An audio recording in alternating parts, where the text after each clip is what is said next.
की उम्मीद तोड़ है।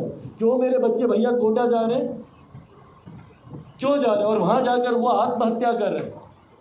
क्यों? क्योंकि जो परिवार उनको कंफर्ट देता, वो परिवार उसको यहाँ पर रखने के लिए सक्षम नहीं।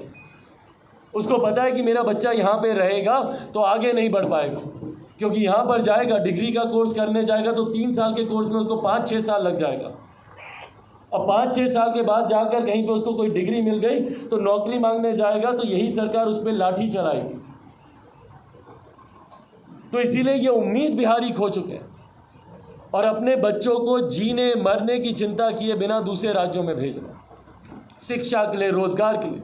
वहाँ वो लड़ रहे हैं जीवन से, अपमानित हो रहे हैं, पर अपने राज्य में वापस नहीं आ पा रहे, आत्महत्या कर रहे हैं दूसरे राज्य में। कोटा में अभी परसों जिस तरीके से एक बच्चे ने आत्महत्या करी, क्या मुख्यमंत्री जी ने एक बार उसके परिवार से जानना चाहा, पूछना चाहा कि भाई क्या हुआ, क्यों हत्या की? क्या उन्होंने इस बात की जांच करनी ज़रूरी समझी कि भाई दूसरे राज्यों में क्यों बिहारी बच्चों हत्या कर रहे हैं? एक जांच टीम उन्होंने भेजना ज़रूरी समझा कि जाकर इसकी जांच करे। भाई स्थानीय प्रशासन लीपापोती करेगा, आपको तो अपने प्रशासन पे विश्वास होगा ना, पर नहीं करेंगे आप, क्योंकि आपको फ़र्क ही नहीं पड़ता। ये तो वो मुख्यमंत्री हैं जो मुस्कुराते हुए बोलते हैं कि अच्छा यूक्रेन में इतना बिहारी बच्चा गया है, हमको तो पता ही नहीं। केंद्र सरकार यूक्रेन से बच्चों को ला रही है फ्लाइटें भर भर के युद्ध के समय। इन्होंने एक बार ये जानना ज़रूरी नहीं समझा कि जो बच्चे बाहर गए कम से कम उनका डेटा तो हो हमारे पास। जाकर पूछिए बिहार सरकार के पास है कोई डेटा? इनके पास एक आदमी की जानकारी इनके पास नहीं है कि कितने बिहारी बिहार छोड़कर दूसरे प्रदेश में गए। और फिर बोलते थे 2005 में कि हमारा सपना है कि जो पलायन कर गए हैं वो वापस अपने प्रदेश में आए। बिहार फर्स्ट, बिहारी फर्स्ट बोलता है कि भाई एक प्रवासी मंत्रालय बनना चाहिए, एक मंत्रालय अलग से गठित हो जो सिर्फ और सिर्फ दूसरे प्रदेशों में रह रहे बिहारियों की चिंता करे। भाई सुशांत सिंह राजपूत जैसा इतना बड़ा नाम, जिसने बिहारियों की पहचान को कहां से कहां वो लेकर गए, आज तक नहीं समझ में आया कि क्या हुआ और क्या तत्परता दिखाई उस वक्त मुख्यमंत्री जी ने, जब तक उनके पिता ने आकर मांग नहीं की। इन्होंने तो सीबीआई जांच की सिफारिश तक नहीं की। 3 हफ्ते 4 हफ्ते बीतने के बाद इन्होंने सीबीआई जांच की सिफारिश की।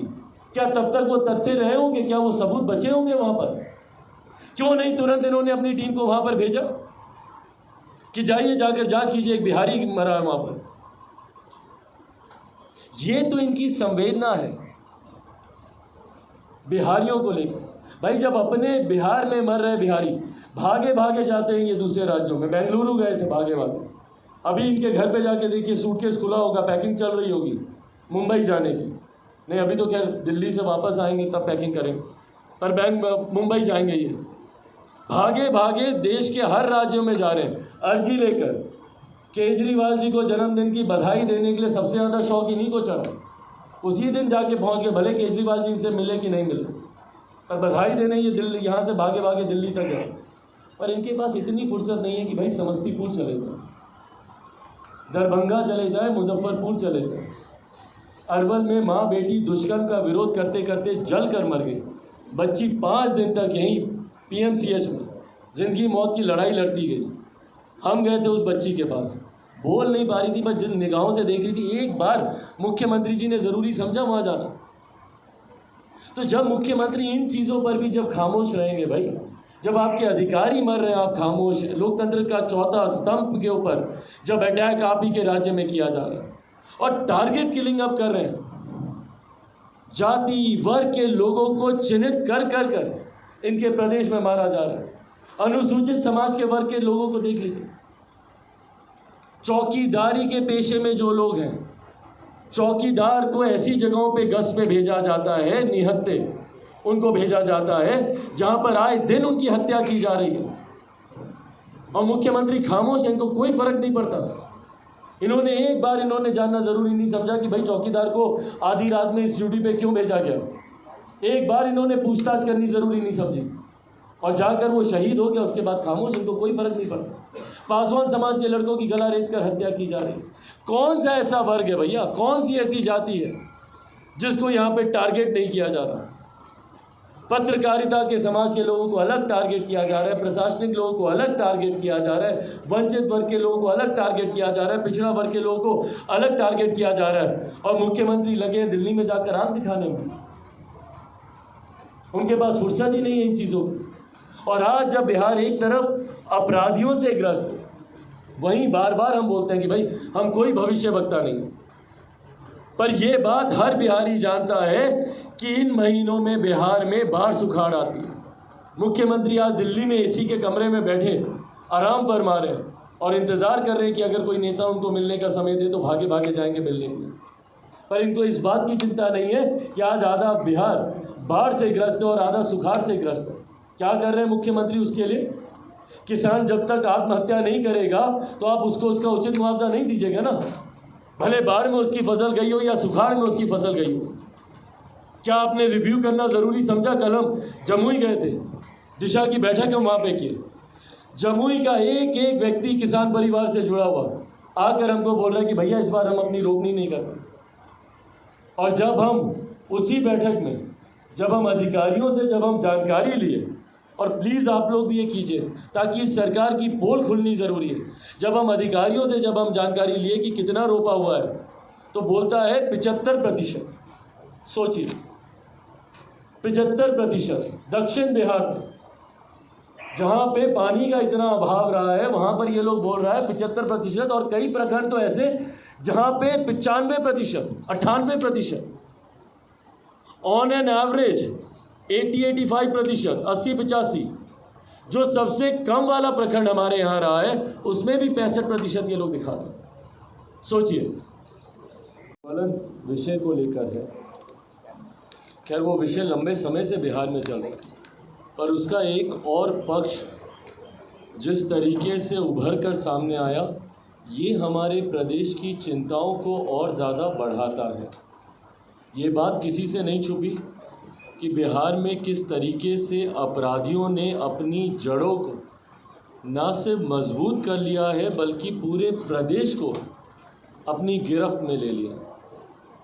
और मौजूदा सरकार कहीं ना कहीं असहाय दिखती है इन अपराधियों के सामने। और मुझे कहने में इस बात को कहीं कोई संदेह नहीं है कि कई जगहों पर तो संरक्षण प्राप्त है इन अपराधियों को बिहार सरकार का। पर आज नहीं 2 दिन पहले जिस तरीके से एक और घटना सामने आई, ये अपराधियों के मनोबल को और इस सरकार की नाकामियों को उजागर करता है।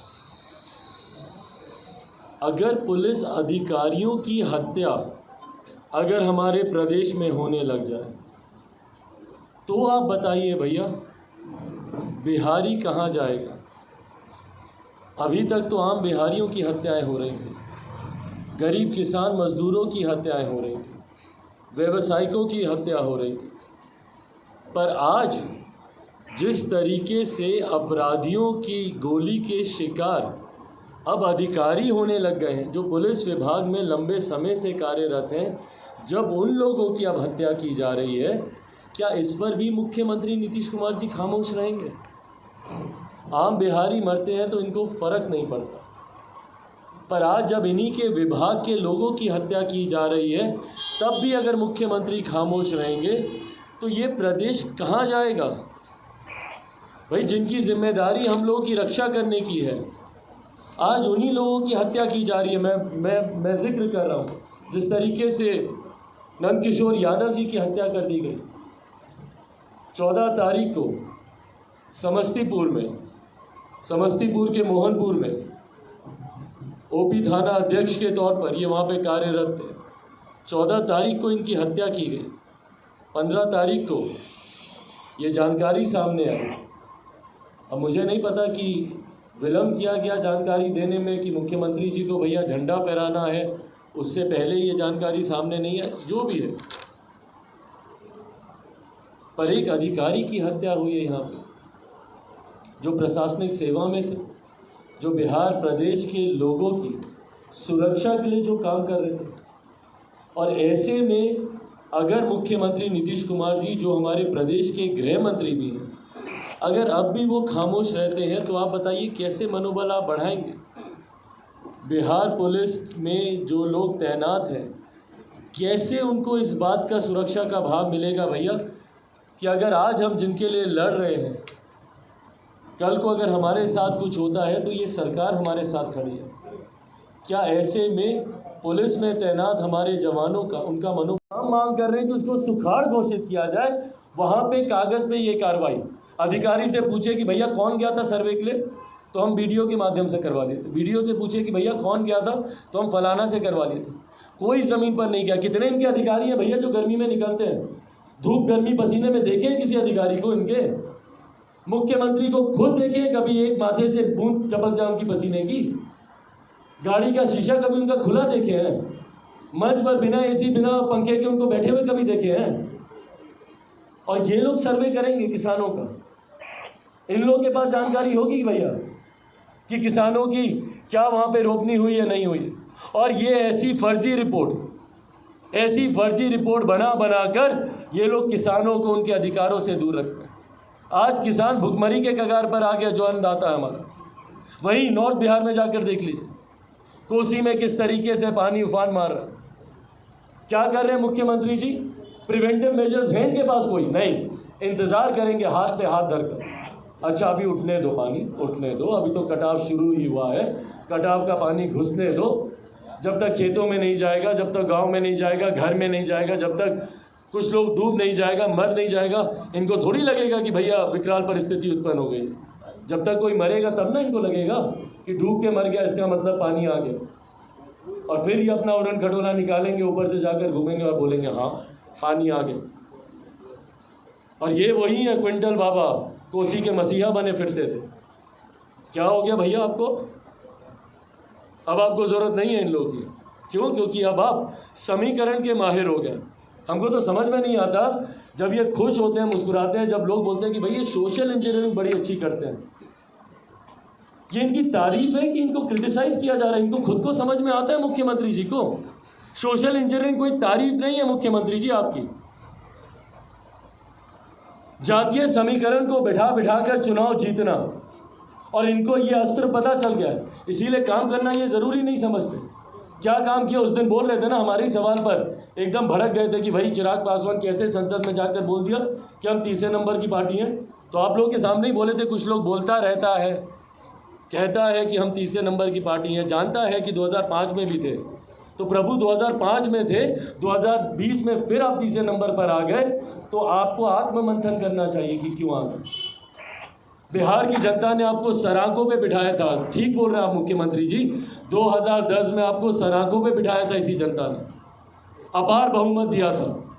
कमियां आप में रही कि 2010 से 2020 आते आते उस अपार बहुमत से आप पुनः तीसरे नंबर की पार्टी बन गए। क्यों बने? ये आत्ममंथन कीजिए। आज किसी दूसरे की कृपा पर आप मुख्यमंत्री बने हुए हैं। क्या बोलते थे कि बीजेपी वाला हमको ज़बरदस्ती बना दिया। इतना ज़बरदस्ती बना दिया तो काहे नहीं राजद के सामने जाके प्रस्ताव रखे थे कि हम गठबंधन करेंगे, पर तब करेंगे जब आप में से कोई मुख्यमंत्री बनेगा। कहे जाके फिर उसी के मुख्यमंत्री बनकर बैठ गए वहाँ पे। 2020 में परिणामों के बाद तो बड़ा गला चीख के बोल रहे थे कि हम कहाँ बनना चाहते हैं। यही लोग बोला कि आप ही बनिए, आप ही बिहार संभाल सकते हैं। तो भाई राजद वाला तो नहीं बोलता कि आप ही संभाल सकते हैं, वो लोग तो बोल रहे हैं कि आप जाइए देश संभालिए, हम लोग आने को तैयार हैं। तो काहे नहीं जाके इस्तीफा दे देते, बना देते हैं। पर हकीकत है कि इनकी कथनी अलग, करनी अलग। और ये तमाम घटनाएं दिखाती हैं कि बिहार के लिए मुख्यमंत्री जी कितने गंभीर। आज जब जर्नलिस्ट की हत्या हो रही है, आज जब इनके खुद के मंत्री जी ने इसके खिलाफ एक शब्द बोलना ज़रूरी समझा, जाना ज़रूरी समझा, परिवार की उचित मदद करना ज़रूरी समझा। गृह मंत्री होने के बावजूद अपने ही विभाग के एक अधिकारी की हत्या पर आज मुख्यमंत्री मौन है। कल को बताइए ना भाई, प्रशासन के लोग क्यों जाएंगे, क्यों वो जाकर भिड़ेंगे अपराधियों से, जब उनके सामने इस तरीके के उदाहरण है कि भाई कल को हम मर भी जाएंगे तो हमारे परिवार का आंसू पोंछने वाला कोई नहीं है। और किस बात पर उनकी हत्या की गई? मवेशियों का के साथ जिस तरीके से अपराधी उनके साथ वो कर रहे थे, उसको लेकर उनकी हत्या की गई। उसके विरोध में ये अधिकारी वहाँ पर गए और उसके बाद मुख्यमंत्री ने एक शब्द इस पर बोलना ज़रूरी नहीं समझा। 15 अगस्त को जब वो झंडा फहरा रहे थे, शहीदों को याद कर रहे थे और बड़े बड़े ज्ञान की बातें कर रहे थे, और आज जब उन्हीं के राज्य बगल के ज़िला में समस्तीपुर की घटना, रहने वाले वो अररिया के थे, समस्तीपुर की घटना, और उस पर उन्होंने एक शब्द बोलना ज़रूरी नहीं समझा। बार बार इसी बात को हम कहते हैं भाई कि जब तक प्रदेश के मुख्यमंत्री, जो प्रदेश के गृह मंत्री भी हैं, जब तक वो सुरक्षा का भाव नहीं देंगे, और ये सुरक्षा का भाव अधिकारियों को भी देना ज़रूरी है भाई, तभी उनका मनोबल बढ़ेगा, तभी वो और मुस्तैदी से जाके, कोई लड़ने से डरता नहीं है भाई।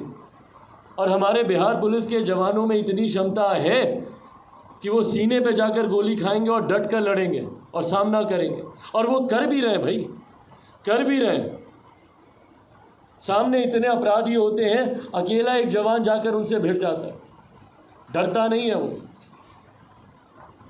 पर कम से कम एक सुरक्षा का भाव तो वो चाहता है इस सरकार से कि आज हम आपके लिए लड़ रहे हैं और सर्वोच्च बलिदान देने को तैयार हैं हम आपके लिए, पर हमारे जाने के बाद हमारे परिवार का क्या?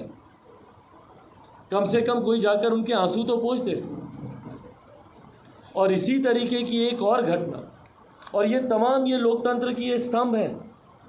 जो लोग बोलते हैं कि लोकतंत्र की हत्या की जा रही है, मुख्यमंत्री नीतीश कुमार जी जब INDI गठबंधन के साथ जब ये जाते हैं, वहाँ जाकर ये बड़ी बड़ी शब्दावली का इस्तेमाल करते हैं। फैशन बन गया आजकल बोलना। विपक्ष के लोगों को कुछ नहीं मिलता तो 2 शब्द इनके हर भाषण में आपको सुनाई देंगे। लोकतंत्र की हत्या हो रही है, संविधान खतरे में। मजाक है क्या ये देश? क्या ये देश इतना हल्का है कि इसमें कोई भी आएगा और लोकतंत्र की हत्या कर देगा? क्या डॉक्टर बाबा साहब भीमराव अंबेडकर का बनाया गया संविधान इतना कमज़ोर है कि बात बात में वो खतरे पे आ जाता है? और कौन लोग बात कर रहे हैं भैया लोकतंत्र की हत्या की? जिन्होंने खुद जनादेश का 2-2 बार अपमान करने का काम किया। 15 का जनादेश किसके लिए? महागठबंधन के लिए। सरकार किसके साथ चलाई? NDA के साथ। 20 का जनादेश किसके लिए? NDA के लिए। सरकार किसके साथ चला रहे? महागठबंधन के साथ। क्या ये लोकतंत्र की हत्या नहीं है? क्या बार बार आप जनादेश का आप अपमान कर रहे हैं? रहिएगा इस गठबंधन में, ताकिएगा उसमें, रहिएगा उसमें, ताकिएगा इधर। ये कैसा लोकतंत्र है भैया आपका? 5 साल तक आपको श्रद्धेय अटल जी याद नहीं आते। महागठबंधन में जा रहे हैं तो उनको आंख दिखाने के लिए, और दिल्ली तो गए थे ही आंख दिखाने, नहीं मतलब हकीकत में भी आंख दिखाने गए थे। एम्स गए थे अपने आंख का इलाज, क्योंकि बिहार के किसी अस्पताल पे इनका विश्वास है नहीं। एम्स में गए थे अपनी आंख का इलाज कराने, पर आंख तो दिखा कर आई अपने गठबंधन को भी। ये लोग बोलते हैं भैया कि लोकतंत्र की हत्या हो रही। लोकतंत्र के स्तंभ को ये लोग सुरक्षित नहीं रख पा रहे, अपने पुलिस के अधिकारियों को सुरक्षित नहीं रख पा रहे। पत्रकार, जो लोकतंत्र का चौथा स्तंभ है, पत्रकारों की हत्या हो रही है हमारे राज्य में। जिस तरीके से अररिया में, रानीगंज में, वहाँ पर जिस तरीके से विमल कुमार यादव जी की आज सुबह उनकी गोली मारकर हत्या कर दी गई। आपके राज्य में पत्रकार सुरक्षित नहीं है मुख्यमंत्री जी, आपके राज्य में पुलिस के अधिकारी सुरक्षित नहीं है, तो आम बिहारी तो बहुत दूर की बात है भाई। आम बिहारी ने तो अब आपसे उम्मीद तक छोड़ दी है। जितनी हत्याओं पे अब हम जाते हैं, वहाँ के लोग खुद रोते हैं, खुद अपने आंसू पोंछ लेते हैं। मांग तक उन्होंने रखना छोड़ दिया है कि भैया क्या मांग रखेंगे, क्या मिलेगा इस सरकार से हम लोग। उम्मीद बहुत बड़ी चीज़ होती है, और जब आप किसी की उम्मीद तोड़ते हैं, जब आप किसी की आस तोड़ते हैं मुख्यमंत्री जी, तो उसका सब कुछ मिट जाता है। आज अगर बिहारी जीता है तो इस उम्मीद पर जीता है कि चलिए हमने जैसे तैसे अपनी ज़िंदगी बिताई, पर कल को हमारा आने वाला भविष्य तो बेहतर रहे। पर जब आप इस